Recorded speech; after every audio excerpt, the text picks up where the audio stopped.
So I understand that we will not have a presentation by Lucas, and which would include a slideshow.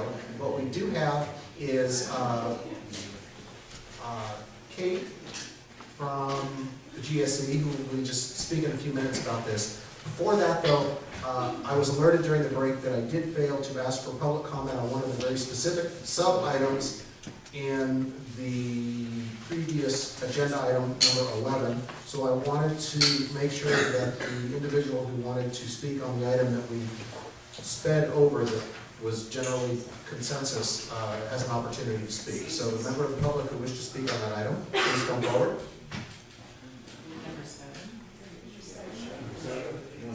Item number 7, excuse me. Too many parking items in this one. Let's go. All right, thank you. I appreciate the chance to comment. On item 7, in reading the agenda, it said traffic safety improvements, and I kind of got stuck on the color of curbs. But what I was hoping to hear was a suggestion to improve traffic flow through the city on Main Street, and primarily heading south. We have 3 lanes of traffic that come to a red light stop at Bodega Highway. Now, when the light turns green, we have 1 lane of those 3 that's guaranteed that's going to head south. Everybody in the left lane is going to turn east and head towards Santa Rosa. Cars in the right lane that are instructed by the signage in the street to turn west from the traffic lane have to wait for the pedestrians to clear the crosswalk, parallel to Main Street, before they can turn. Meanwhile, all the cars behind them in that lane that should be taking and traveling south have to wait for that car that wants to turn left. The simple solution to this would be to restripe the street and put a turn lane against the curb on the west side of the street. That way, cars that wish to turn west towards Bodega would be out of the traffic lane, and we'd improve to 2 lanes guaranteed to take off when the light turns green. Because the cars that want to turn are going to be out of that lane. They're going to be in a turning lane against the curb. To me, it sounds like a simple solution, simply restriping the streets and changing the signage that's on the arm up there where the signal is across the street. Now, if you want to get all 3 lanes to head south, you'd have to put a turn lane on the east side, but it would darn near take up the whole block, because that whole lane is always turning left. You never see anybody go straight when the light turns green. But you definitely see from time to time, especially when traffic's the worst, cars sitting in the right lane waiting for pedestrians to get across the street so the car can turn right. Get them over against the curb in a designated turn lane, and you'll double the flow of traffic heading south on Main Street. Thank you. Thank you. Mr. Mayor, if I might. That recommendation was made at a former council meeting. I appreciate that.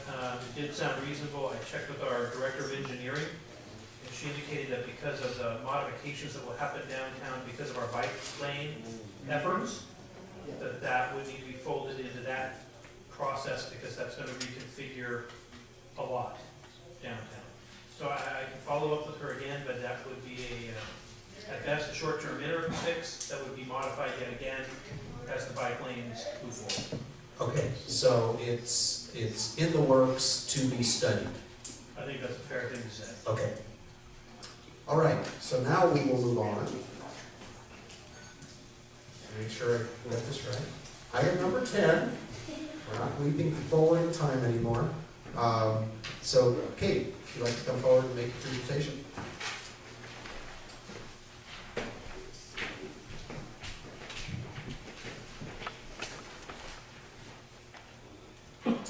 Hi, thank you so much for having us. And I'm so sorry that the mayor from Bahia, our partner community, couldn't be here today, but he is planning on coming in March, and we would love to have the city council meet with him at that time.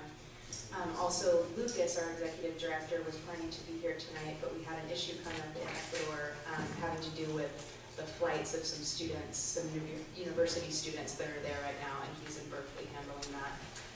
So I'm here to represent on behalf of GSE, and this is Maya Boone. She's one of our student leaders from Annalee High School. She's a senior, and she's basically a GSE staff member at this point. She's really, really incredible. So I wanted to speak a little bit about our program in Ecuador, the Sister City agreement that we're hoping to develop with the Sister City International Program and Sebastopol World Friends and the City Council. And then also about the Village Park, which is the garden over on Highway 12 by the trailer park. So we have been working in a community called Bahia de Caracas for the last 4 years, and we have a major reforestation project going on there.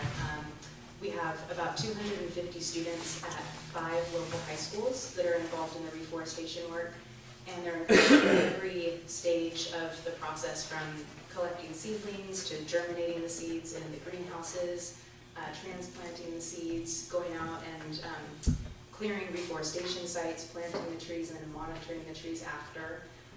These students, these local students, and students from Annalee High School, Montgomery, Northwest Prep, Sonoma Academy, El Molino, Credo High School, Windsor High School, and Healdsburg have been, and then others from our other partner communities here in Northern California, which are Marin, Contra Costa, and Santa Cruz. These students have gone to partner with our local Bahia students, and together over the past 4 years, they have reforested over 30,000 native trees. So it's really an amazing, amazing project that the kids in Bahia especially really, they are really, really committed to, and they've taken on as their own.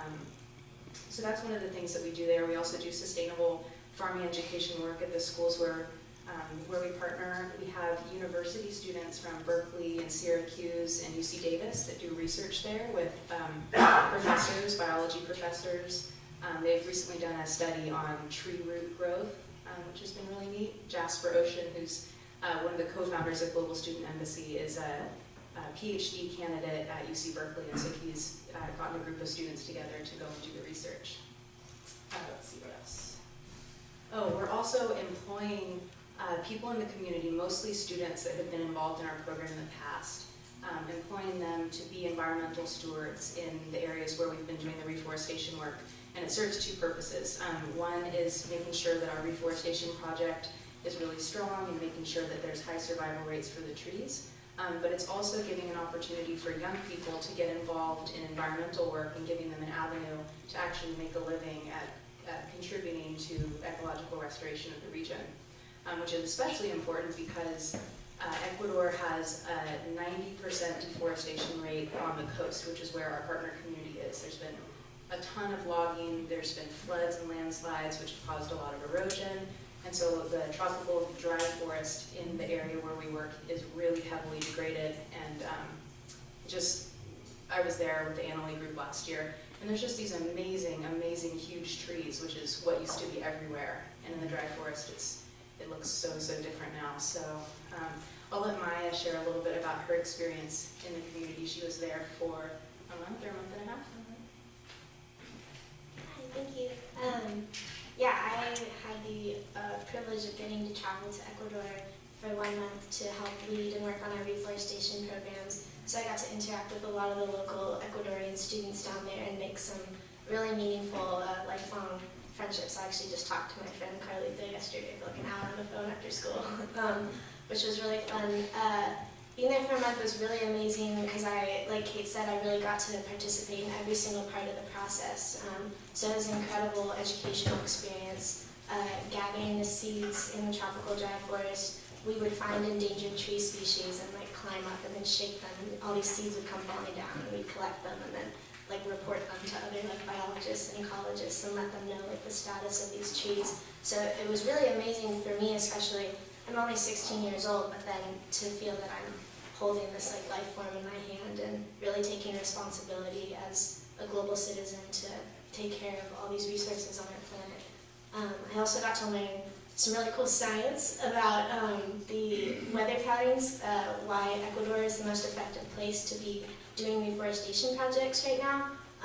The climate along the equator, because of all the heat, it allows for really effective and increased amounts of evapotranspiration off trees, which is when water evaporates off the leaves and creates water vapor in the atmosphere, which is then, and I wanted to get a visual on the computer, but it's then circulated all around the globe. So the cool moisture circulates to the rest of the earth and mitigates climate change most effectively. So it was really cool for my friends and I to all learn about that. And I was able to have 30 of my friends from Anley High School come and also participate. We planted about 600 trees, so that was really amazing. And then we also did mangrove reforestation. We planted about 300 mangroves also, so I guess 900 trees in total. We got to slide out in this mud like fish. Like you had to like slide. Like, we jumped off the boat and you just sink in this mud and you kind of had to like squirm around. And it's a very humbling experience. And then just stick these mangroves in the ground and then hopefully someday they're some big, grand, huge ecosystem. It's really been such an honor and a pleasure to be able to participate in this program. Right back at you. Navigating the program. So I also wanted to talk about the potential for a sister city agreement between Bahia de Caracas and Sebastopol. Bahia is a really, really neat place. It's actually, it's an eco-city. They call themselves an eco-city, and it's part of the constitution of the city to be really considering the rights of nature and to be moving towards sustainability and restoring the local ecology. So in that way, it's a really, really great match. Also, GSE's been working there for 4 years. Lucas actually has a house there, so he lives there part-time. We know the community really, really well, and there's so many students from there, too, that have come here to Sebastopol. We always, every January, host Nicaraguan and Ecuadorian students from our partner communities to come here to Sebastopol to do homestays and participate in the local ecological restoration and school garden work that we have going on here. So there's already been a lot of exchanges. And I'll pose a question to the council in a moment too. Some of the ideas that we have, I mean, the partnership could look a lot of different ways. It doesn't have to look, exactly like other sister city partnerships. So one of the things that we thought might be great is having some ideas about reducing waste in each of the sister cities, or creating some ecological goals for both of the cities, or having regular exchanges between local politicians. And so the mayor of Bahia will be coming in March, and we wanted to move towards preparing to sign an agreement when he comes in March, and I wanted to ask the city council what we would need to do in preparation to have it possible to be signing that agreement in March when he comes, like any meetings that you'd like to have with Lucas, or our organization, or more information that you would need. I just wanted to get an idea of what that would look like so that hopefully we could move things along in March. We'll And I pick could, that up. yeah, okay, great. Let's see, what else? So I also wanted to just give just a really brief update before Maya talks about the Village Park Garden. We started in a classroom at Annalee 7 years ago with a group of 20 kids, and the program has grown over the last 7 years to an organization that serves 2,500 kids on a weekly basis in the 4 Northern California communities that I mentioned, 2 in Nicaragua and 1 in Ecuador. And our students have built 18 school gardens. They've given thousands and thousands of pounds of food to people in need. And in Nicaragua, the food that's grown by the students actually goes directly towards their school lunch program, which is really neat. They're learning to grow food sustainably and then getting to enjoy it at the school. And our Village Park Garden, too, has grown and put in a food forest and have more of the community that's over at the Village Park Trailer Park involved, too. So I'll let Maya go into her experience over there today. Yeah, so one of my responsibilities is helping run the work excited to have you guys come out and work with some of our students and myself. The Village Park Garden is a really amazing project for us to be able to work on. As I mentioned, the projects we work on in Ecuador are so inspiring for us young people because it's something real and it's something tangible and it's something where we learn and then we create it and then we get to see it thrive and sustain every time we walk by it. And so going to the garden is the absolute best part of my week and many other students. Today we had about 10 students out there today. Normally it's around 20, but it's in the winter, it's a little bit colder, and so some people don't always come out. But anyway, we had 10 people out today, and we harvested just this beautiful, beautiful harvest. If you guys are on Instagram, posted a picture. And oh yeah, it's also actually all in the back of my truck still outside. If you want any afterwards. Yeah, we harvested some beautiful kale and cauliflower and romanesco. We had a ton of peppers this year, and just learning about different sustainable agriculture techniques and how we can create food equity for our low-income communities, which is demonstrated by the trailer park being right next door, and then also learning about creating food sovereignty. So how do we feed ourselves and our families and our communities without having to depend on outside forces? So it's really incredible and empowering for the youth, and again, I'm really excited to be part of it. So the City Council workday I'm really excited for, and then we've also partnered, I mentioned in the last meeting that I was here, we partnered with a few other businesses to do work days, tailor-made, world-centric, what was the third one? International MedCom, and it's just really fun to be able to partner with other businesses in the community.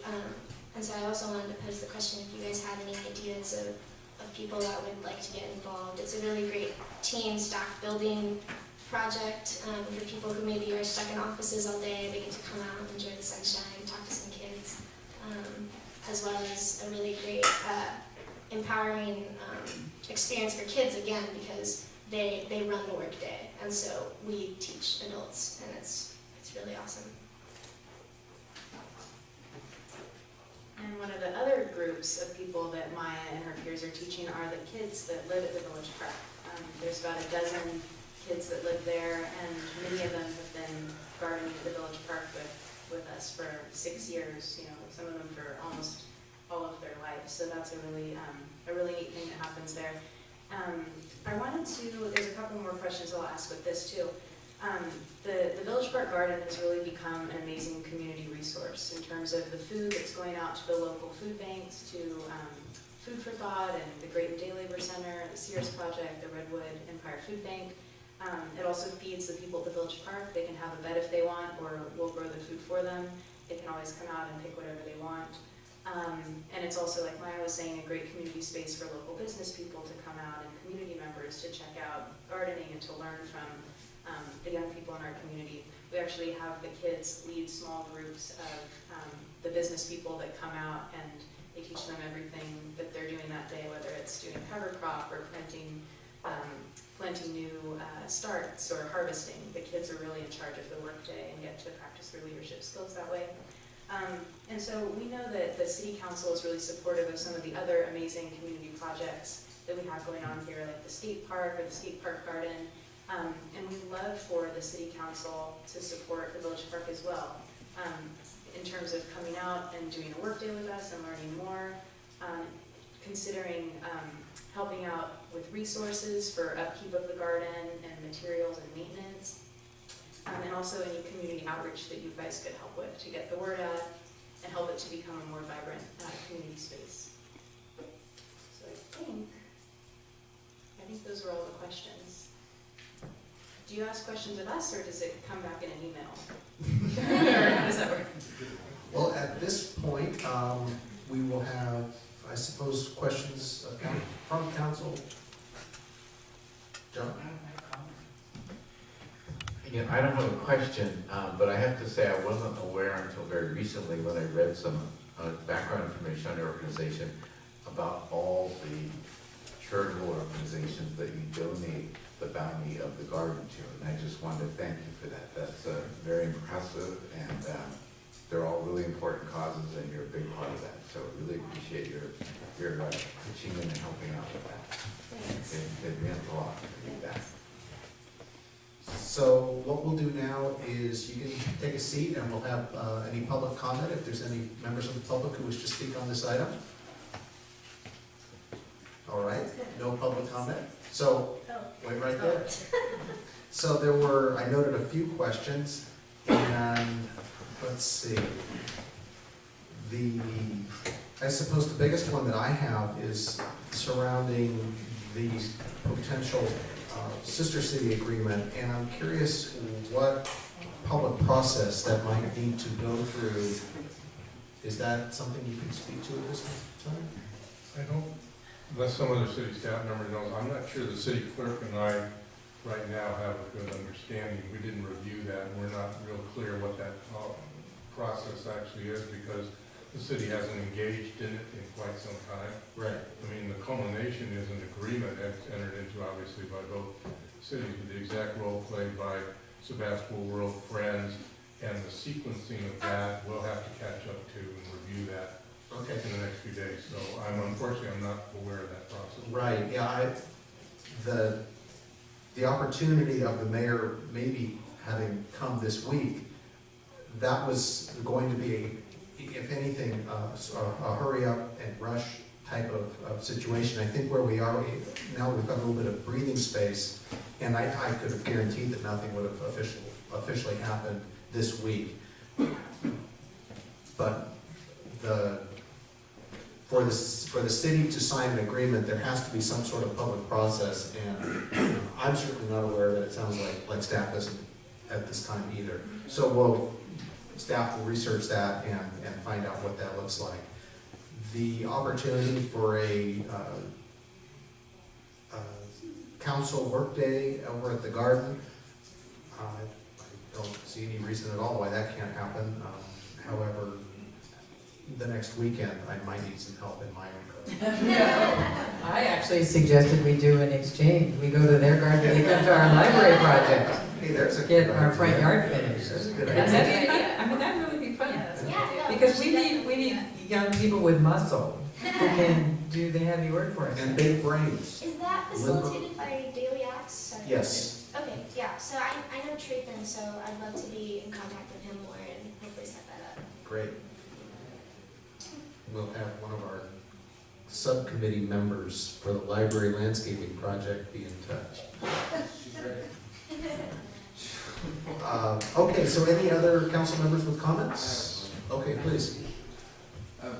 So I believe there's an official international sister city organization, and I suggest that you reach out to them and understand their process for approaching a city. I bet they would guide you. I bet they have many tools on how you can best organize yourselves to approach the city. I bet that would help our city clerk and city manager help you if you're able to come with some of those tools. And then in addition, you might really want to consider reaching out to Sebastopol World Friends. And what I found is that as a city council member, supporting these types of concepts, there's no question. Support it every time, it has to be it. But in order to support it, we need to have this group of people who are going to carry it. People who have energy, volunteerism, will, drive, consistency to make that happen. So really finding a way to organize yourselves and show the city council, the city, that you're going to be able to maintain that agreement and that relationship by doing that advanced footwork, I think will really help us all move forward in making this happen. And for me, I'm so excited. I'm ready to go to Ecuador. I'm ready. So you just let me know when the trip is. And 3 months notice is pretty good. More is better. But I can't wait. Thank you for bringing this new opportunity to us. Thank you. Yeah, and I mean, you're really welcome in Ecuador. We love to show people our programs, and also we are in contact with Val Cherma from Sebastopol World Friends and get the other one confused, the Sister City International? Yes, and so Luke has worked with her to create an agreement, and I'm not exactly sure where that's at, but I'll get more information from him and then share that with you guys. Thank you for mentioning that, Kate, because I wanted to acknowledge that Val has been on this, and she's a great resource with a lot of history of World Friends, although this year is, I think, the first year in a long while she's not the chair. And she's only vice chair. Only vice chair. So, I wanted to thank you for the focus of GSE, because what I'm hearing is it's providing an activity and a life-changing experience that gives our young people optimism about the future. And I think that's so lacking in this world, and it's so important that young people feel they can get their hands and their minds around something that's going to help the world and be so enriching. So I'm very, very grateful for that. I wanted to kind of lean on the experience that I know from Sebastopol World Friends and make a couple of suggestions to you, if I could, real quickly. One is to keep really good records of all of your participants. I know World Friends has come upon needs for funding, and many times we said, well, you know, what about the people who've been in this program for 30 years? Can all of those parents are still there? They can reach out to the travelers. They have a definite funding base, except that it can't be tapped into because through the many years we haven't had those exact records to do that. So it's a lesson that I learned a couple of years ago that, wow, if I can help you build your fund base, make sure you have the names and addresses, and not just of the student traveler, but the family location here, because so many parents are really grateful for that life-changing experience they observe their children to have by that international travel and cultural exchange. And one like yours that is work-oriented is, I'm sure, even more meaningful.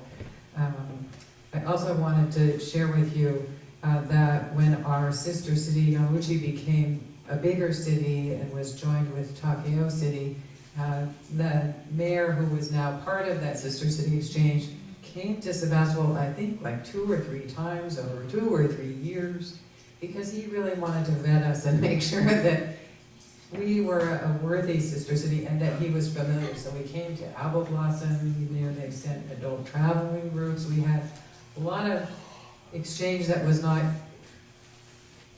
strictly official, because we had a pending charter and hadn't quite signed the new charter, and it did take some time. And for that mayor, it took him, like I say, 2 or 3 years to feel at ease with his understanding of our community. So what's the lesson there? Let's do the good work we need to do to create this friendship and put it together. It might be a little slower happening than you're thinking tonight, but I think you're seeing a lot of willingness. We have at least 1, 2, 3 so far. So let us help you. Thank you.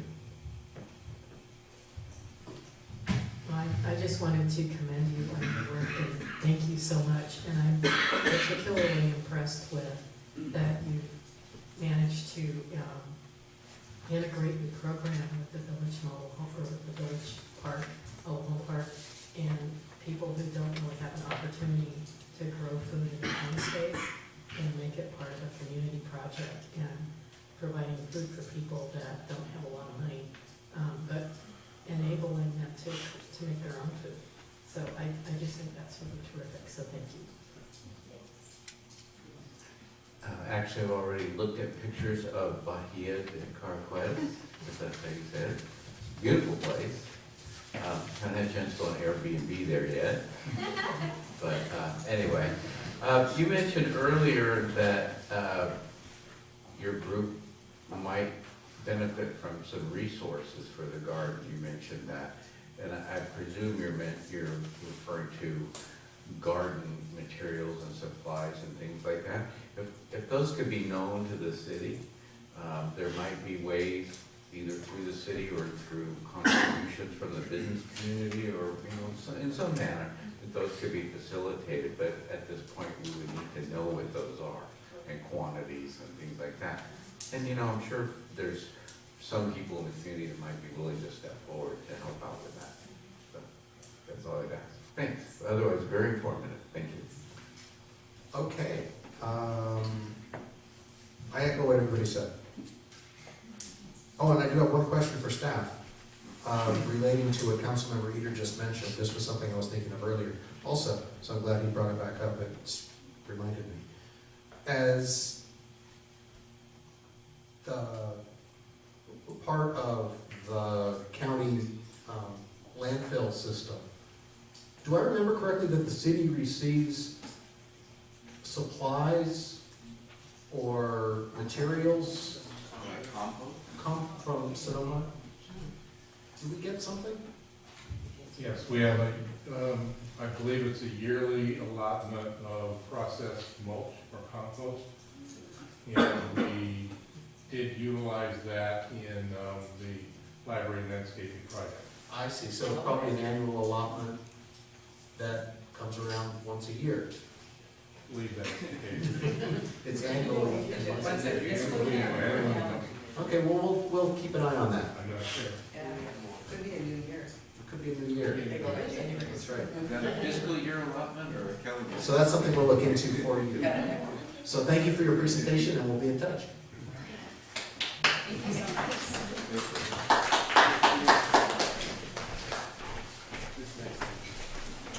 Okay. Item number 11 has been deemed too much fun by Councilmember Jacob. And this is the discussion and consideration of recommendations from the Planning Commission regarding downtown parking modifications, brought to us by our esteemed Planning Director, Katie Webster.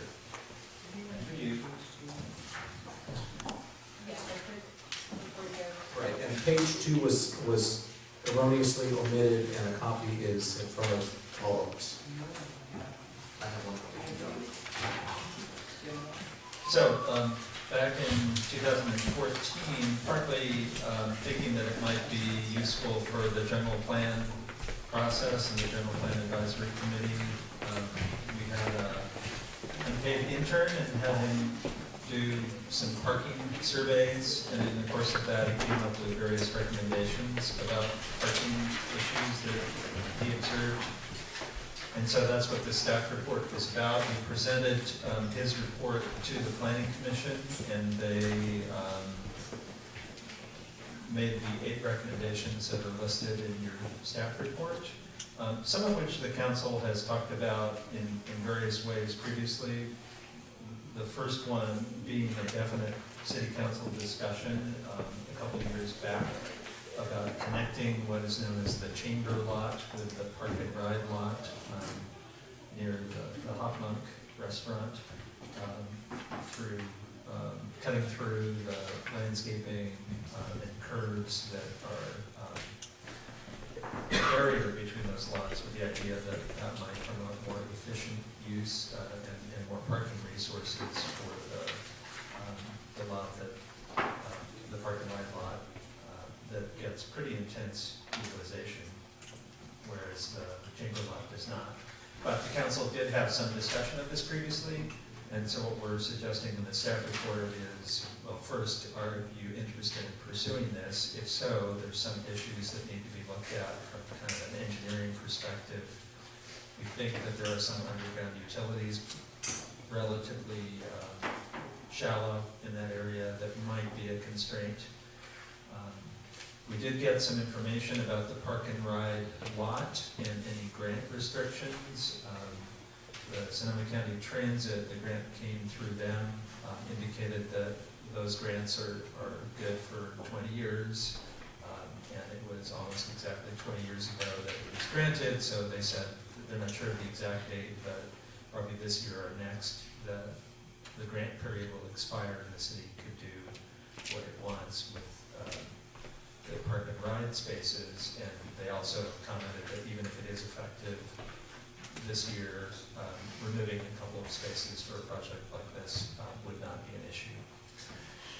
So if the council is interested in this concept, we can investigate it further and possibly include some budgeting for it in next fiscal year. Related idea from the commission, I think specifically, was moving the park and ride lot to the South High location, thinking that that might be a more appropriate location. If it's, assuming it's correct that the grant period will be expiring shortly, maybe this is a non-issue as to what is called what, or do we even need something called the park and ride lot anymore? But that was a suggestion from the commission, kind of from a utilization perspective, most efficient and underutilized place to put the parking lot spaces. Another recommendation was to add the P parking signs wherever on the public parking lots where they are lacking. The city has done this in the last few years, but there are still a few lots that don't have these. And so if you're not familiar with the city, if you're a visitor or don't come into town that much, you might not know, for example, that the movie theater is effectively, half of it is a public parking lot. But if you're from elsewhere, you might think that's just for the movie theater, I might get towed, I park there. So that we think is a good idea. We're going to do this in the wayfinding sign project of having consistent, like the P, but in a special color and design at all the public parking lots as part of the wayfinding project. We're considering recommending bringing back the wayfinding project in next fiscal year as a possible project to revitalize that, maybe also include a pedestrian level wayfinding component. And if that was revived, then it would be logical to include these additional signs in that project.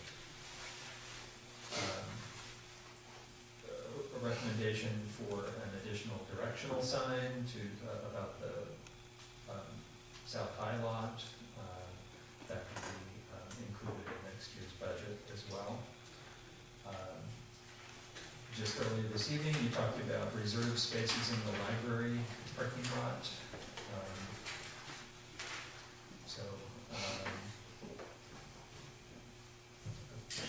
We were just talking about this during the break, and I think at one point the senior center had reserved spaces in that parking lot when they remodeled their building and created on-site parking. I believe that those reserved spaces were removed. The librarians very much wanted reserved spots. They don't have any for their staff otherwise.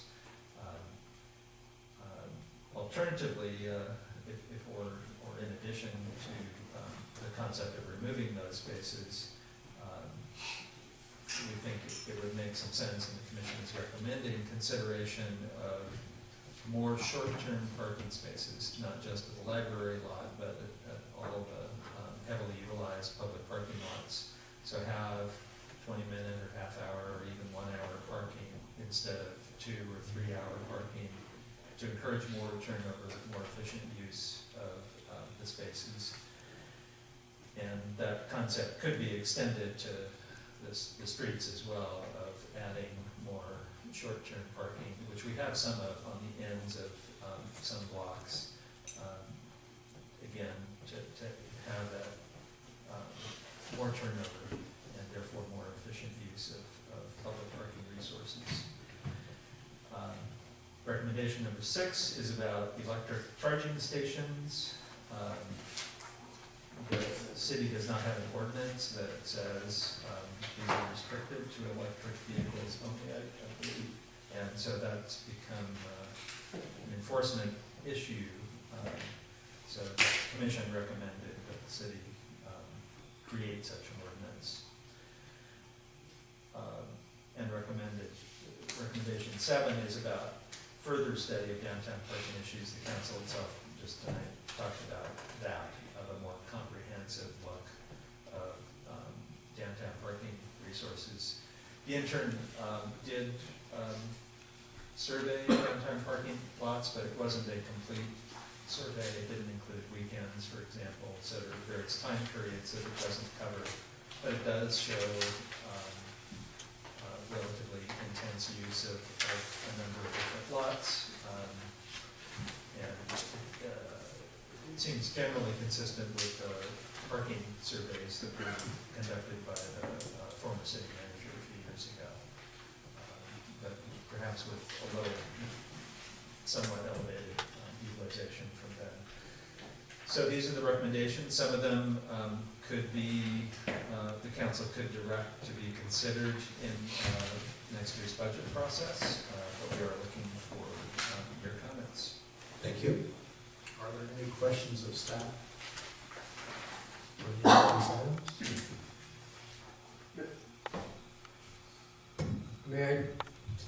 Can we ask Teresa about the chamber lot and utilization and connecting it to the park and ride lot and any foreseen issues or non-issues or likes or dislikes about that area? Sure, we can ask the executive director of our Chamber of If she's Commerce still if in. she has any direct experience with that particular item, since she lives it every day.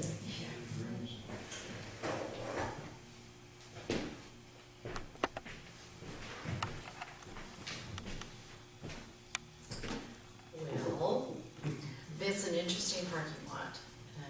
First of all, because of the wide driveway, people think it's a street because it's directly across from a street. So often people do turn in there thinking they can go across to Petaluma Avenue. So it's comical at times watching people.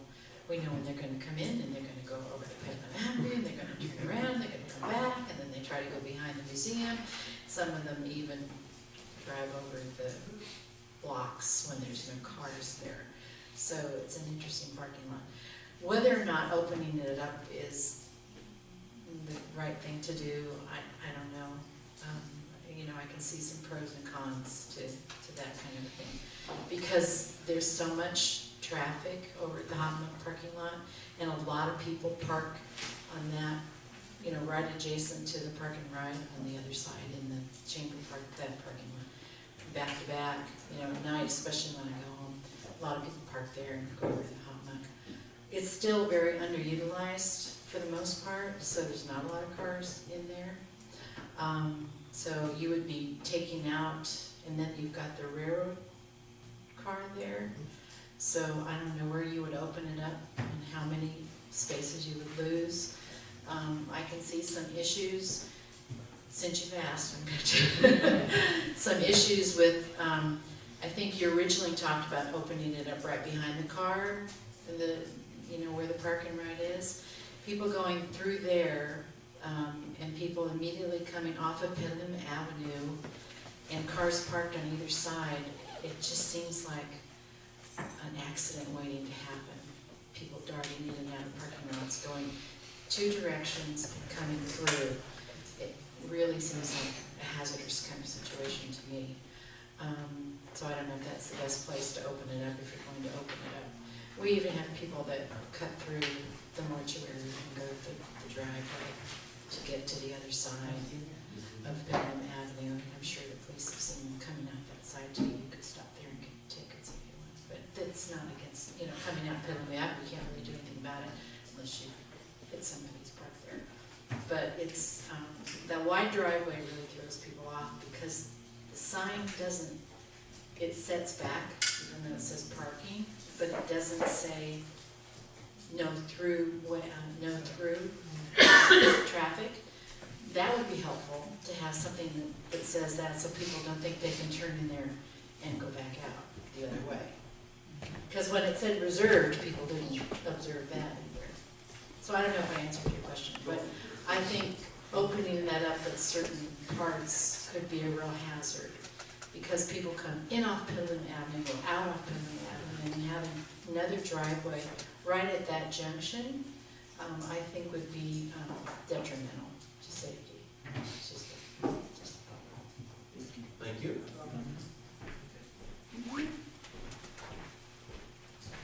All right, any other questions of staff on this? Okay. Well, this is for Planning Director Wester.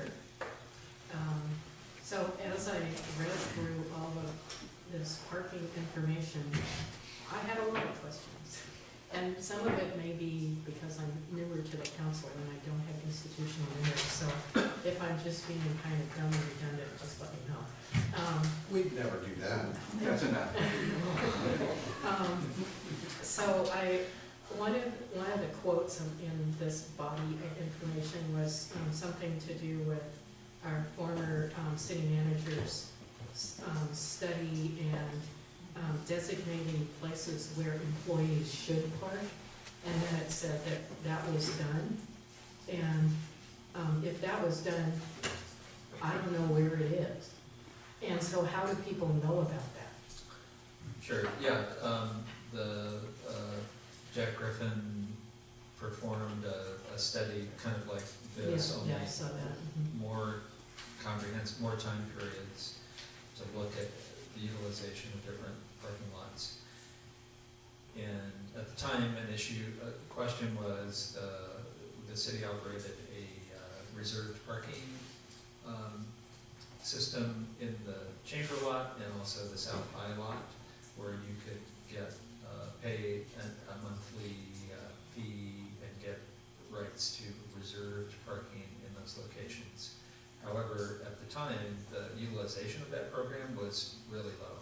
It was pretty, I think there were some long-time patrons of it, but not a whole lot of people used it.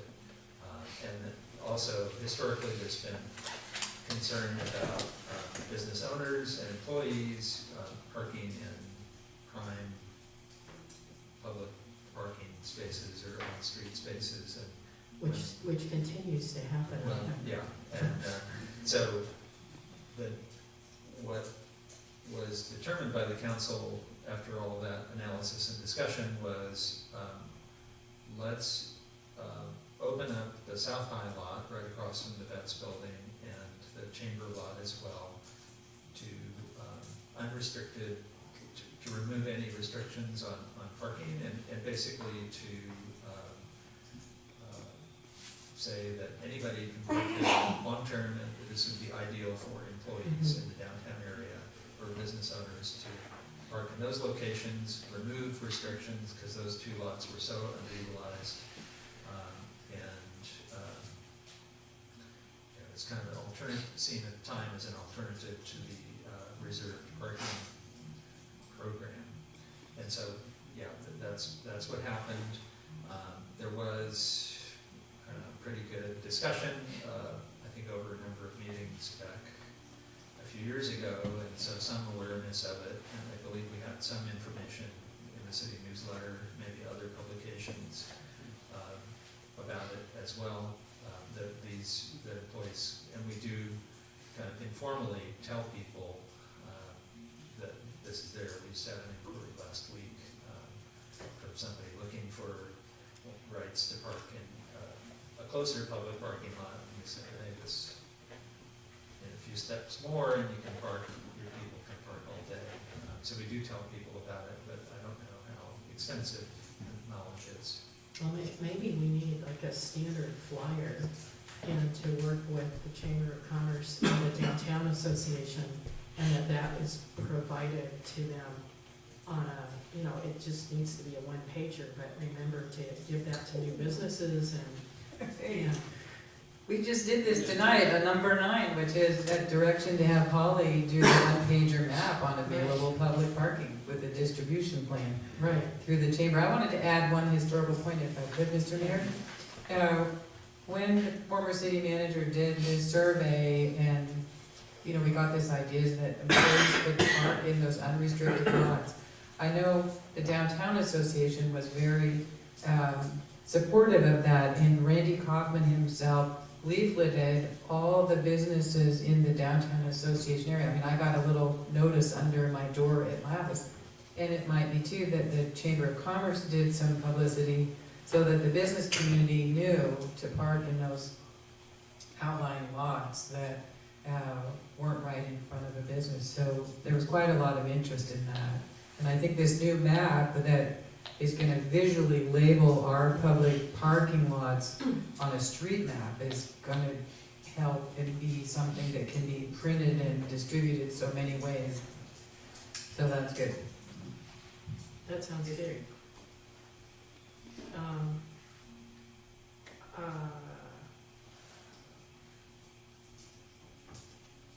Next question, are our charging stations solar? No. Is there a possibility for that, or is that too expensive? Well, it would certainly be an additional expense that would be substantial, and those charging stations started off as some kind of free, quote-unquote, grant program that the Right. county was coordinating and ended up costing the city Yeah. Then because of utility issues to provide electricity to the Right. stations, and EDA issues and other issues that the county folks hadn't addressed. Well, I'm wondering if, in the long term, we can be mindful of looking for perhaps grant money or some kind of mitigation money that somebody has to spend, and put it into solarizing our charging stations so that they're not costing us so much of our utilities. And even if we start charging for those charging stations, then we'd be making money. So just a thought. Staff has had a number of continuing discussions along those lines concerning our existing charging stations that are over in the theater lot. If I recall correctly, one primary issue right out the door with those was that we didn't design them. They were designed by the county, and they were built as designed. So nobody apparently gave thought to that at the time, but that's the reason they look like they do now. There's a number of issues involved with the idea which staff has been kicking around probably for at least a year here, talking about whether or not we would recommend trying to charge for the use of those stations. There's the technological ability to do that, but there's some issues which I'd have to address with the public works superintendent. He's not here this evening, but there's some issues involved with that. However, the better news, we do have an opportunity with the settlement of the CVS lawsuit. One of the elements of that settlement is that they are providing 5 additional charging stations, and these are to be provided to the city at no cost, and other than one, which has to be on the CVS premises, the city has the right to designate where the other 4 will be located. And part of that, well, we're actually convening a meeting next week because we've received inquiries from the CVS engineering team about that topic, and so staff is going to meet next week at my office to discuss that from an engineering/staff point of view, and we'll probably be returning to the council for some additional guidance on that. Certainly we can bear in mind the solar aspect of it.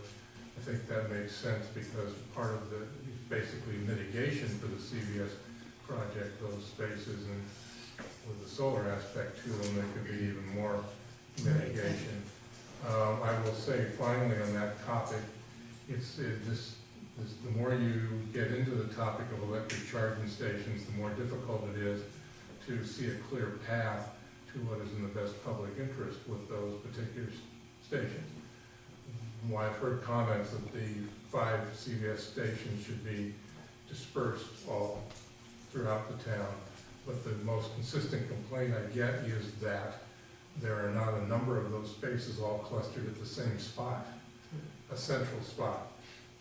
The public has been requesting more spaces in the theater lot, which we cannot provide. And I think the council may have to once again wrestle with the issue of where these 5 charging stations would best be located, because again, I hear the most complaint I hear is that there's not a lot in one spot. So I hope that gives some kind of more context for this discussion. No, that actually was why I brought it up, was I was thinking about the CVS mitigation money and thinking, can we think about how to shoehorn that into solar charging stations that are not going to cost us to provide in the long run? But, I don't know what's out there. I'm just suggesting that staff check into that. We are going to do that. Because you're very on top of it. I should have known you would have already thought it out, but I just have one other comment, and that was about the parking study that was, this information that was done by the intern, which I found very helpful and useful, but I also wanted to mention that I think the timing of it has some limitations, which you already acknowledged. But from my experience, a lot of our central parking lots are really heavily utilized in happy hour.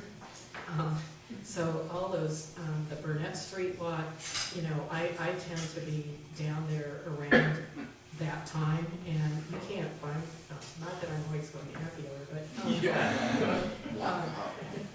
but, you know, that it's very hard to find a space around that time. And then I tend to walk downtown at lunchtime, and at the specific lunchtime hours, which were also not really reviewed, those lots are heavily utilized. So, you know, you kind of look at the shopper hours, but it's the additional restaurant traffic that I think is really putting a burden on our lots. So something that for all of us to think about. And then there was just one other comment about all of these changes, and that there was a discussion, and now I have to look at my notes. Oh, and that since the time that this was initially discussed, which I remember Michael talking to me about at great length, it says here, since that time, an initial discussion of the concept of Pine Brook Square has occurred, and that has, you know, the parking lot situation is integrated into that. So since that time that occurred, and has there been any conclusions drawn about the impact of the Pine Grove concept on this reconfiguring the parking lots? Is there new information on this, or? Well, the parking lot reconfiguration in the context of the potential Pine Grove Square project, the parking lot, and putting a driveway in between those two lots is pretty minor. Okay. In terms of, however, you know, for this city, even if we had to spend $10,000 or $15,000, that's a lot of money for us. So that is a consideration for the council, and you know, potentially the Pine Grove project would undo, you know, that, you know, all that, Right. whatever that work was. So that's a consideration as well. I don't want to get into my full range of questions here, but I just want to interject. As I recall from when the council discussed this previously, not only was the cost a consideration, but the engineering director indicated, I believe, at that time, that being a former rail bed, that opening that area up may open up an environmental can of worms, and that we didn't want to go there, and we didn't want to open that area up. That it's sealed up, and it's probably best left sealed up. I remember that comment being made. So I think that was probably one of the more overriding factors of why it was ill-advised to cut through that area. Are we on questions or comments? We're still on questions. Any other questions? I have a couple. So, just to make sure I fully understand this, the Park and Ride lot, the grant that established it will be expiring, at which point that inventory of parking spaces will just be integrated with the cities, and the existence of a Park and Ride lot, number of spaces just evaporates. That's my understanding based on what the transit agency said. Okay. I wanted to make sure I had it correct. It almost sounded too good to be true. Our eyes turn blue, we have a parking symbol in it. That's right. Let's see. Teresa mentioned potential for accidents with that. I realize this is on the fly here, but does the chief have any anecdotal or memory of accident history in those areas? Do you think that could be an issue? I think it depends on how close it is to the entrance and exit from the Burnett Street parking lot. People do kind of launch in there. Maybe kind of just launch in there. I don't know how to say it. Launch in. So if there was somebody transitioning across that, having left the chamber lot, close to Petaluma Avenue as a car launched its way in there, I see the possibility of a collision. But if it's further toward the train car, then there would be greater reaction time for those coming off of Edwin Avenue. So certainly depending on where it was positioned, it could be problematic. Okay. Okay. And, let's see. CBS settlement, we can ask that later. Something that's in an area that's just outside the downtown regarding parking, and that's over on Rego Road. I was curious if it would be possible for the city to provide bilingual no parking signs along there because of the soccer fields and the groups of folks that tend to use those may not be fluent in English, and it would provide a service for people who come to our community and who live here to know that that's not a parking zone in at least two languages. I think that Spanish and English, that would be a nice thing to be able to provide. I see folks parking there when I'm out on a dog walk, and it's probably that English is a second language at best. So if that's something that the city can do, I would just, I'd support that. So Vice Mayor Gurney had a question. Yes, I remember the last time we talked about this, when Michael brought it forward. I had this perception at the property that right now it has a really funky shape to it that's dictated by the railroad right-of-way and the parking right entrance. So what I'm thinking is it might be helpful to let go of the lines that are there on the land right now for parking places and see if there's a way to regularize the design of the parking lot itself, so that we don't get into this thing where people are coming in on an angle and then they have a little narrow driveway into a parking lot that's all restricted, where you can't get out to Petaluma Avenue. Once you get in there, you can only go to South Main. It just seems like if there's a way we could restripe it, like take all the curb out and restripe it and maximize the number of spaces, that could be really valuable to us. And I don't know how we go about that. Are there people who are consultants in parking lot design and they would tell us how to stripe it, or Yes. given the square footage and the footprint of the land? Yeah, Really? obviously that would be a more costly project, but yeah, looking at the layout, the dimensions of the aisle widths, the widths of and depth of the parking spots, and the landscape medians, if you step back from all that and said what would be more efficient and logical, possibly, yeah, you'd get, and certainly with more land area, like including the chamber lot in that analysis. Right, to make it one bigger lot and preserve the historical building there, preserve the railroad car, and then work with the space around that. But that would be, you'd need a consultant to look at that and then design something, and then the implementation of that would, well, obviously be more, It'd be more expensive, I know, but we'd get a lot that worked instead of a lot that was confusing, that people had trouble finding, and then when they got in there, they couldn't get out.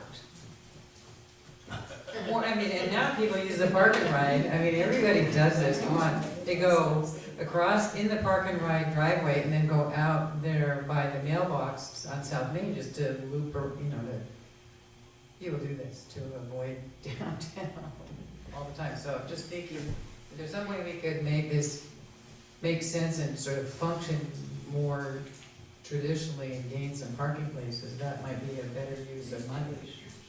Especially if this one is going to evaporate, the parking lot. If I could just make a brief comment real quick. Many of these suggested items in this particular agenda item tonight carry with it a statement that if the council's interested in these items, I think the sequencing on that is we're going into our new budget cycle right now, and within a month or 6 weeks that's commencing. The council can give direction to staff to investigate any of these items or new items, and staff will attempt to have an engineering or planning estimate attached to the item, and he would be presented during the budget process. So right now, as the planning director says, any or all of these items are theoretically possible, and it's not known right now if one is better than others, or which one is a better idea than another idea.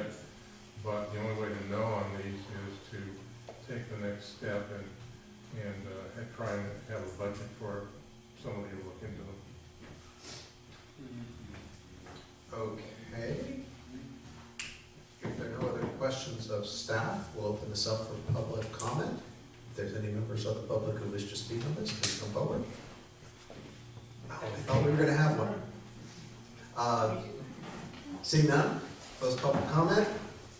So I'm thinking that it probably makes sense for us to use the numbering system that's already established here and work through from the planning commission on page 1, which is actually page 2.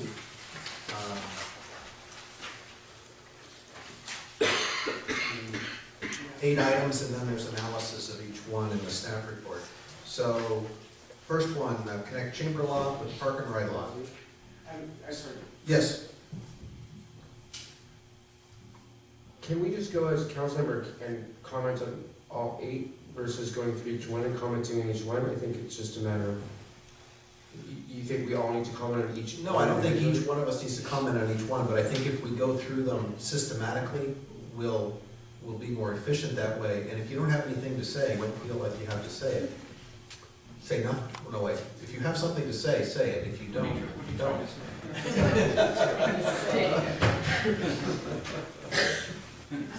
That's my suggestion. Number 1. Vice Mayor Gurney? Oh, I was just saying, Number 1 like this too. I would like to take our city manager's advice and refer this one to staff for further workup, so we had some idea of what it might be and what we might need to know for the next year's budget.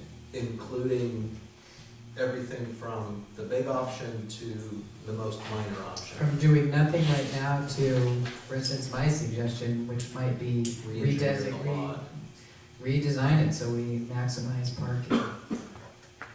I'd also like to see just the base cost of cutting it open Right. through and redesign it. So if we have, if that's 15,000, the other one's 185,000, we could decide, I mean, I don't think we're at that point. What we're gonna do is talk about studying both items and getting a theoretical design, and the cost for that, I think, is what we're gonna be looking at in this budget cycle. Or just staff bringing it to that point for both those options. I Right. think Councilman And Vice Mayor- whatever else staff might think of, from doing nothing all the way up to the redesign plan. Including how to figure out where to break it through, I don't know. So that's all I have to say about that one. Okay. Yeah, I agree with that, and I think that kind of 1 and 2 actually, to skip over here, 1 and 2 kind of relate to each other, because moving the parking right lot would sort of be related to that whole, like reconfiguring our parking lot. Well, the park and ride designation may just completely disappear. It's just gonna so- disappear, yeah. So item number 2 is sort of moved. Yeah, okay.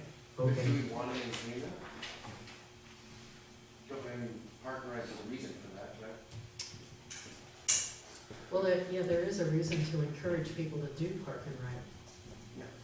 So, you know, we may want to inform the users of that to move elsewhere when we look at reconfiguring all this whole parking lot thing.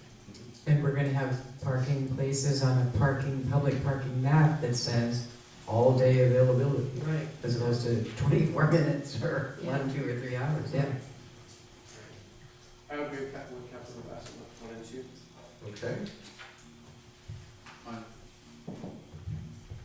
On item 1, I don't think we should move, well, first I would say, I think there's limited gain by connecting them, but I don't think the council should move forward on this without consulting with the engineering director, because I think that there may be some serious impediments to moving forward on that project. Kind of an overriding comment on this whole process, is before we go into each little detail, is I think we have 2 competing goals here. Is we want to encourage people to park once and walk, but we also want to encourage turnover in our business district for the availability of parking spaces. So it would seem to me that whatever we do in terms of parking, we need to look at the concept of putting the most tightly controlled time-wise spaces in our downtown core and relax those time limits as we move outward from the downtown core. And that would, I would hope, push the employees and the business owners out into maybe even the residential neighborhoods, or wherever. You know, well, come on, we have residential neighborhoods across the street from our downtown, so it's not like we're telling them to park 8 blocks away. But I'm just saying that, you know, theoretically, your most valuable parking spaces are right downtown on Main Street, so those probably should be the most tightly time controlled and then move outward from that in all directions. That's just a general concept for me. The idea of having 3-hour parking spaces in the heart of your downtown, I think may be inviting people to abuse that. You know, if you think about it, you're downtown for 8 hours a day, all you have to do is move your car once, and if you get lucky, you can be there all day. So on one, I said what I think, and I had a question about 2, how do we differentiate the park and ride spaces from the city-owned spaces now? Is there a time limit differential? So how do we know a car parked there is park and ride versus somebody that We don't. is just hanging out? Okay, so. Those are unenforceable. So functionally, they're all the same essentially. So, you know, unless, Well, except the park and ride spot could be 24 minutes, Or 1 hour. or 1 hour, 2 hours, or 3 hours, because it's a park all day ride. Right. that's what I'm saying, but, so they are unlimited time-wise, and the adjoining city-controlled spaces are 3-hour. Okay, so that's how we differentiate. Okay, all right, that was the question I was asking. And those are gonna fall out of the covenant of the grant soon. I mean, unless the grantee has an issue with us moving it to the South High parking lot. Of course, we're talking the cost of signage for, what, 1 year or 2 years? That may not be worthwhile, but it would seem moving the park and ride out of a very prime parking area would be a wise move, because the people park and leave, and their cars are there all day. In fact, it could be even more remote than it is now. Well, if I might, there's no way that we have any way of tracking whether or not those spaces are actually being used by the park and ride people. I understand, yeah. I mean, short of, you know, stationing somebody there to question people, you know, make sure they get in somebody else's car and go away, it's unpoliceable, so. Well, I think That's why I'm advocating for moving them further out of the downtown core. Yeah. But Well, isn't the park and ride also supposed to interface with our transit system? So, we want to position the park and ride so it's close to a bus stop. And amazingly, the South High Street place would actually be close to a bus stop, right? Well, actually, that removes it from bus stops on Petaluma Avenue, where it's located now, puts it central between the 2 streets that make the one-way couplet. When you move it to the west to South High, then the commuter who wants to go on to Petaluma Avenue and go north or east has a longer walk. And as a Golden Gate Transit rider for 3 years to law school, I would find that really difficult. You know, when you're carrying your briefcase and your lunch and your purse, you want to be there at the bus stop and able to go whatever direction you're wanting. That would actually discourage, I think, people using public transit if we moved it further from downtown. But, You made it a longer walk for that person, Yeah. it's gonna be much harder. right. So, but I mean, if park and ride is gonna disappear, I don't know why we wanna keep talking about number 2 Okay. here. I agree. I know, park and ride is a concept to help people get to work. Right. Just because our grant ran out from the county that said we no longer have to use these spaces, they gave us money for park and ride spaces, doesn't mean that we as a city council and a community don't want to support park and ride. So for us to just delete it because the grant says we don't have to have it anymore, doesn't mean there still isn't a need and that we shouldn't prioritize that as a city. Right. So, and, I'm sorry, but isn't the bus depot over by the theater, isn't that our primary transit hub? So wouldn't that be where we want our park and ride to be? If we're talking about it being closer to public transit, I'm not advocating for this in any way, I'm just saying that it seems like we're moving further and further away from our bus depot, which is actually the police station. So, and I don't see how we can move it any closer, but I think that, I really think that we can sit here and debate these items all forever, but as a council, our job is to tell staff to pay somebody to study it and give us information versus us trying to design it ourselves. And so I just feel like we need to get more about, do we like the concept or not, and do we want to find the money to budget for staff to have that item studied versus trying to engineer what we're going to engineer. I support Park and Ride and the referral of this to staff. Me too. I'm trying to be brief. Thank you. All right, so we have 3 on that, so that's a consensus. Let's see here.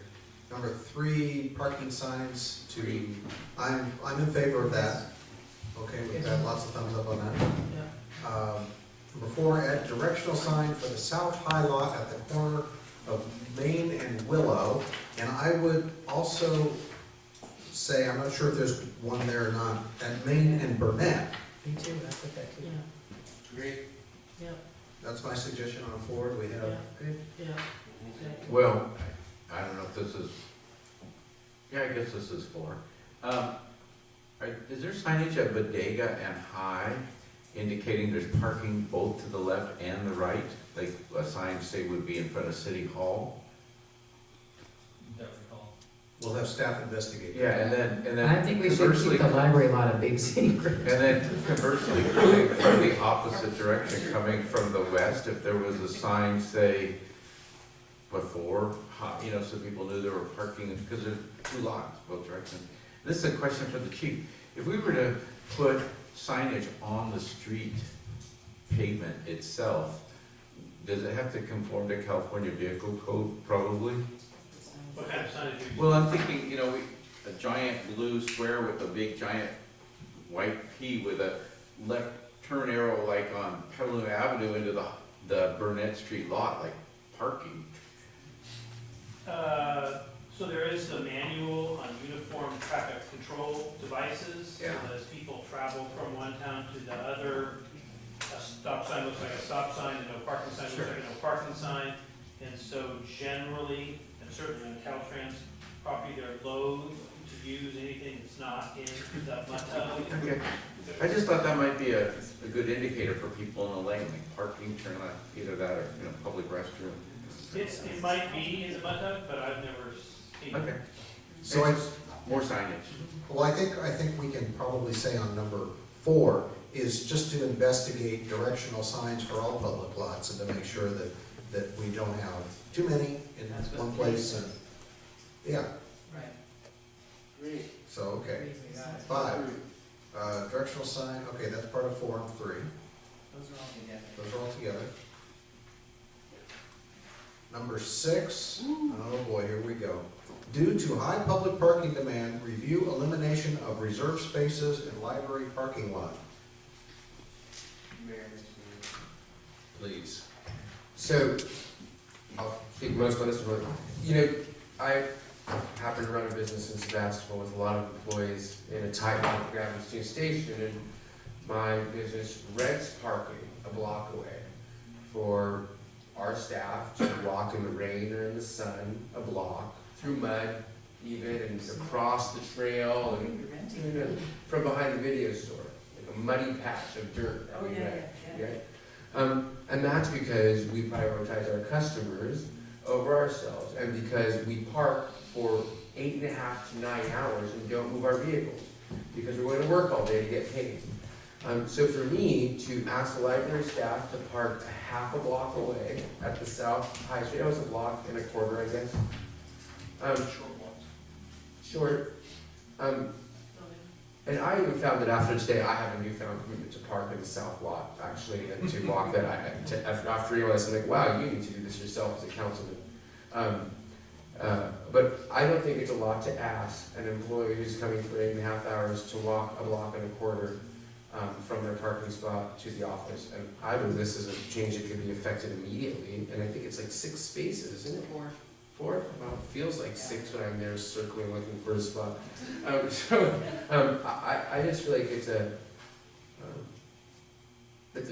fact that we're providing parking is quite a luxury, and that if we move it, I think that people will still be happy. Well, all right, In this report, aren't there 4 mystery reserve spaces in the South High Lot? Like, there are 4 spaces, I thought it said something like, it's unclear why there are still reserved spaces in this I lot. think those have subsequently been, there were some signs that were supposed to be removed that weren't, and that's what the intern observed, but I believe Public Works had subsequently removed those. Oh, okay, because I was gonna say, we could trade the 4 library parking lot reserved staff spaces for those if people want to reserve spaces for the library. Can someone turn down the speed of Public Works? You'll regret saying They're up there moving the signs right now. That's the most immediate fix, but I guess that also leads to the concept of, do we want to provide reserved parking for library staff, period. Councilmember Glass? I'm thinking that, we need more public parking there, and it would seem that this recommendation to eliminate those reserved spaces probably makes sense, and it probably makes sense to move them to the South High Street lot, and it probably makes sense for library staff to walk a block and a half, and all of that probably makes sense, and I think I would probably support that. However, it would seem polite to check in with the library. I think that we should also check in with city staff to see if we can make 1 or 2 of the spots in the city parking lot a green zone that allows for these. I see when I'm there, I see the building inspector or building official, and I see the fire chief pull up and double park and block the vehicles. I do sometimes too. And it might be appropriate to see if city staff would find it appropriate they parked in the south lot and actually created 1 or 2 green spots in the city staff area. And we should definitely consult with them, because I never asked that question, but the question we heard earlier about staff parking issues and in and out parking and picking up mail parking issues, it may resolve that issue. And it can still be reserved for city staff, but we may be able to resolve that by staff members who come and park once all day, or only leave for lunch. It might not be that big of an issue for them to actually park in the south lot as well. And, Personally, we did, City manager thinks we can. we did provide back in the fall, a copy of, I think, the original council staff report to the library manager, but didn't get a comment on it. personally, I would like to delegate the whole city staff parking issue to our city manager, rather than have us tell him where to put a green zone and a whatever, if the city manager would not like our advice on that, but. Well, I have a plan where to do that. Good, okay. And the spaces for the library staff, that's something that when we talked about parking, whatever it was at least 3 years ago, because it was a completely different council at that point, almost completely. And the removal of the library staff spaces met with resistance on the part of the council at that time. So that's the reason that this hasn't moved forward. I was in favor at that time of doing just this, of And you council, darling. 8 hours, someone's parking, that's our highest impacted lot. I certainly, I mentioned this earlier, I hear it through my liaison position with the senior center, and even if we take 4 library staff places and we convert them into 2 handicap spaces that are compliant, that provides an exceptional service to our residents, especially given the location of the senior center. I don't know that that's practical or necessary. I'm just saying that to me, that's the highest and best use of those parking spaces at this time in our city's history. Chief? Mr. Mayor, just from my recollection of the discussion of the library spaces, at least part of the issue was that some members of the library staff or the volunteer bureau were among our senior population, and they felt that walking the distance would be challenging for them.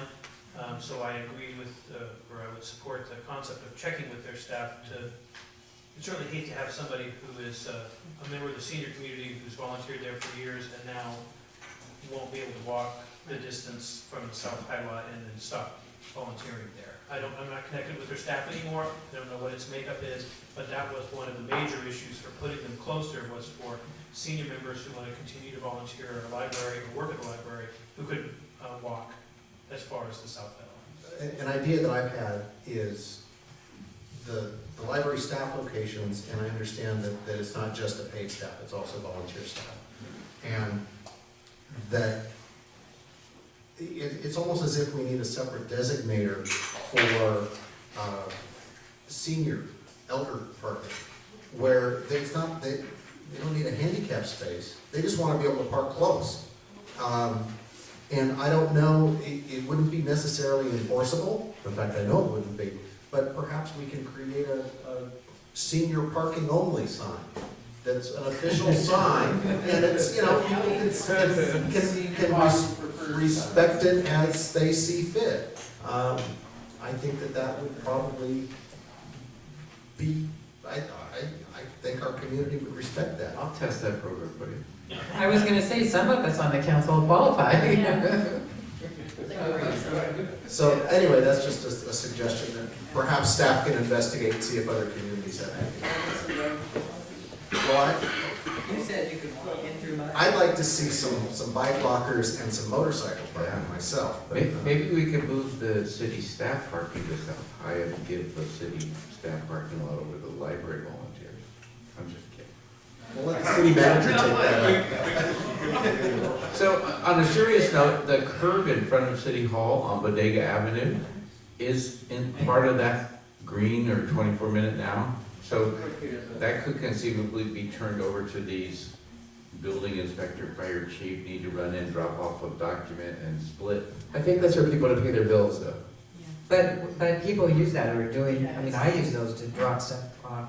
Those are Well, make it really more busy green. lots. I was wondering if there was more room for more green spots. Yeah, just add a couple more green spots. Anyway, I'm not sure the road is. that's right, we're not supposed to Okay. design any of Okay, we're this. not designing it. Yeah, right. Okay, we're gonna circle back around here. Okay, so I think we've got number 6, beat to death. Beat to death. That was 7, wasn't it? That was Oh, that 6. was 6. Number 7, consider ordinance to restrict electric charging stations, parking spaces to electric vehicles only. I would be willing to take a look at something. Do regular cars park in the electric car charging station? Can you get a ticket if you do that? No, not for Uh, They don't do it, but if they do, there's nothing we can do about it right now, because we don't have a law against it. But people on, it says 4 hours, so if they're there longer than 4 hours, whether they're charging or not, they get a ticket for that. But there's nothing, it's really not a problem, I don't think. I think most people honor those signs, thinking probably they get a ticket if they didn't. Right. Yeah. Yeah, I mean, I'm willing to take a look at it, but my thought is that it's kind I had a of comment. looking for a problem. I just want to add. Go ahead. I just want to add to that. I'm all for the environment. I'm all for electric vehicles. I'm not all for the taxpayers flipping the bill to pay for other people to charge their cars. And that I don't think there's any question that any new station that is installed needs to be set up in advance for us to be able to charge. And then we need to solve. I'm sure that there's some issue that it was only there, but solving that issue and charging for the stations is being responsible to our taxpayers. Staff agrees with that.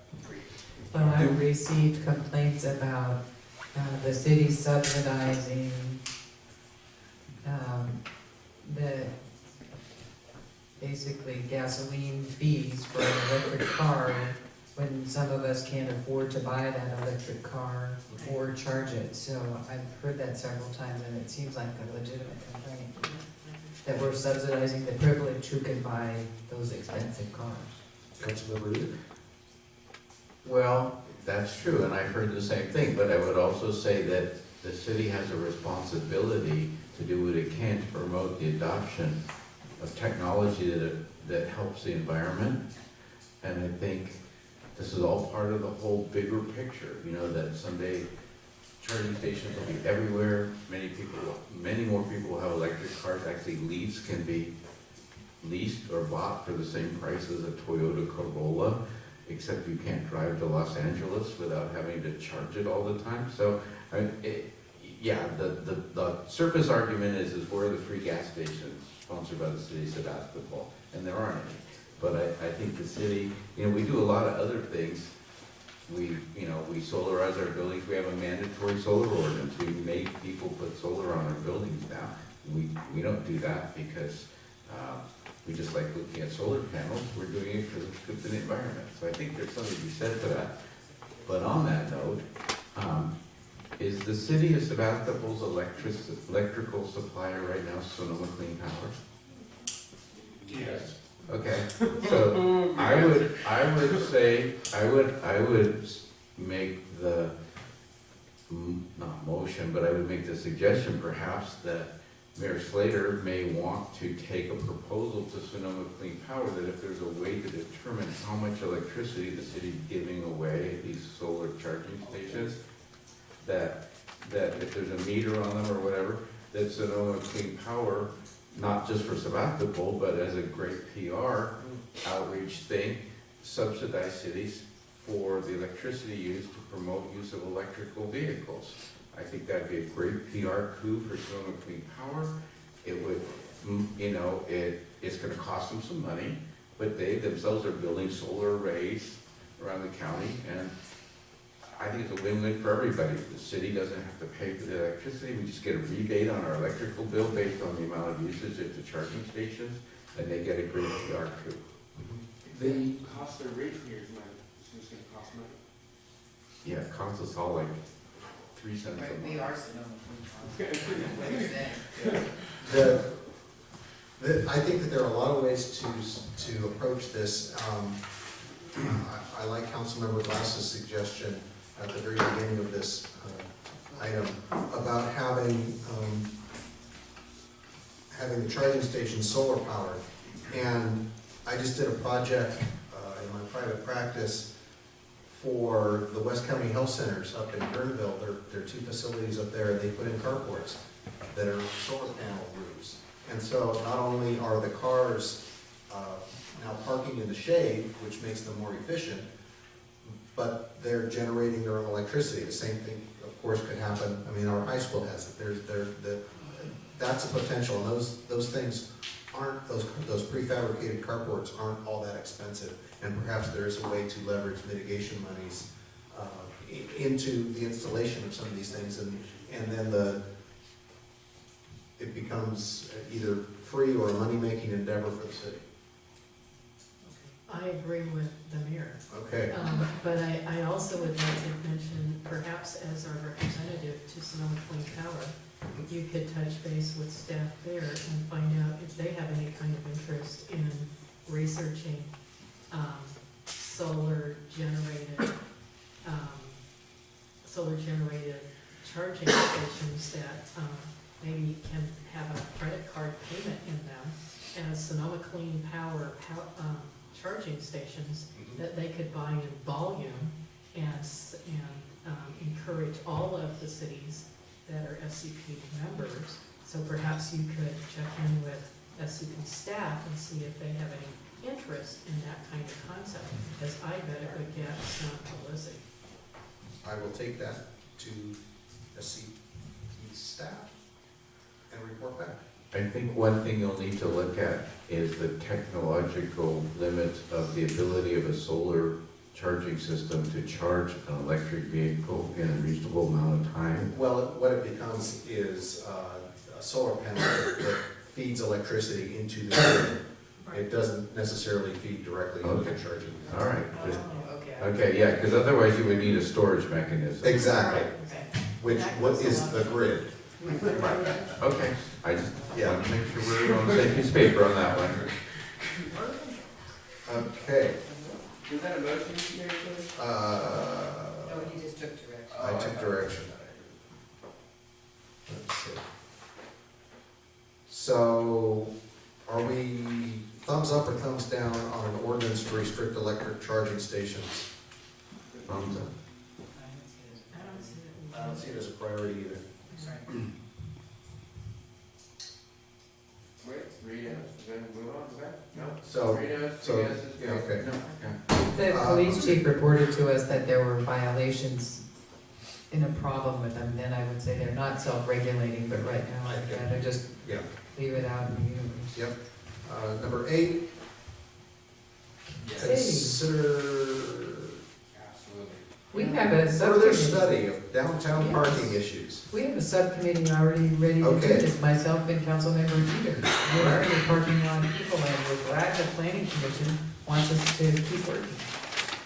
Yeah, as I brought up earlier, I think we really need to look at parking philosophy as a council.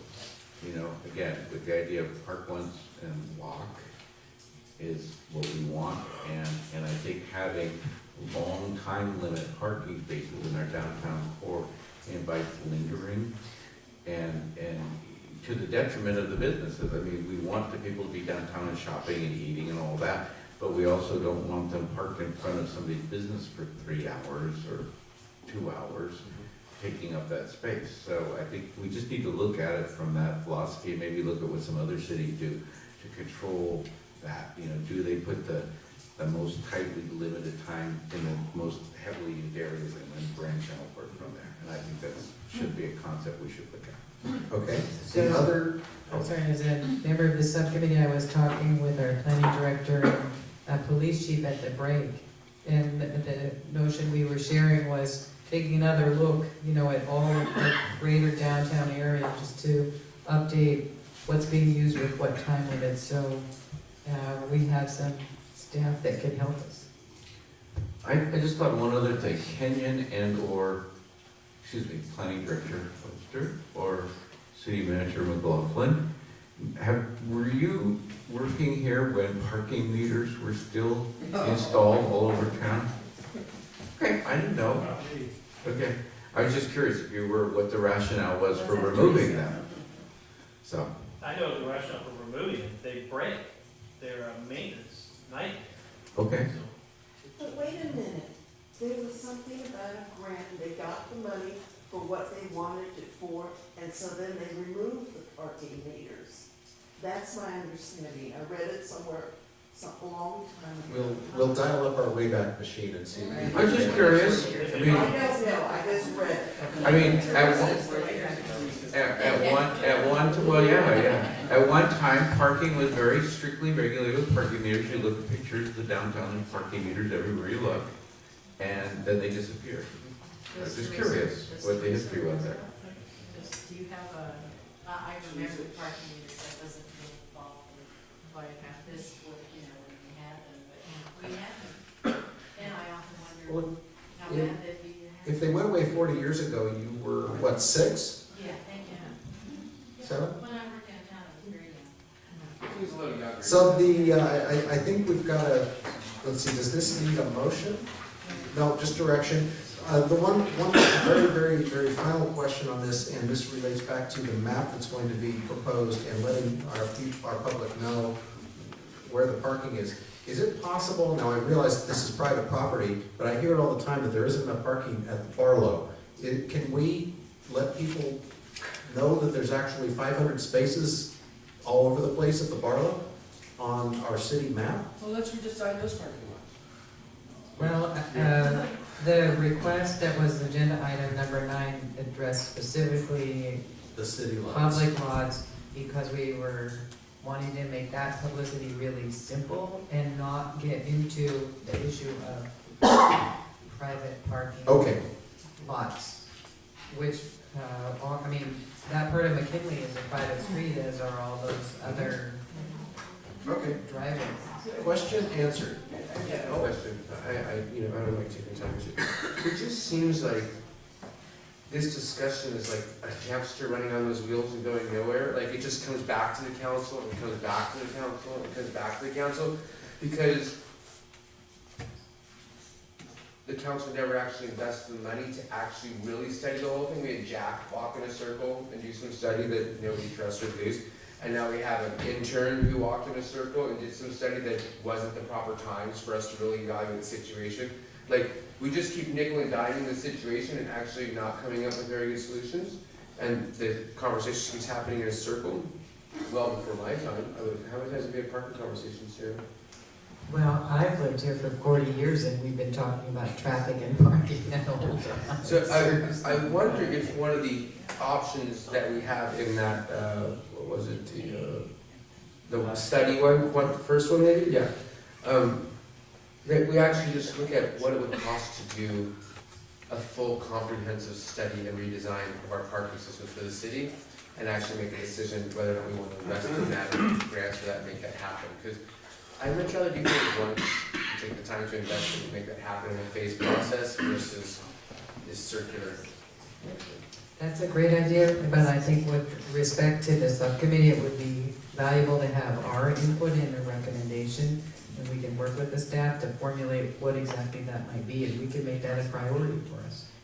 I think the issue is kind of bigger than that too, and there's a lot of information and education. The public, we need to have as a community that may change our culture about parking, and I think that's what Councilmember Eater was referring to by his last comment as well.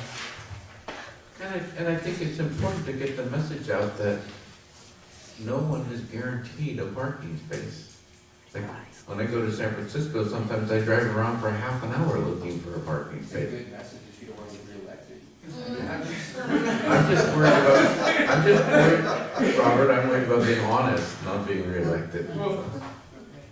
Okay, break time. We'll be back in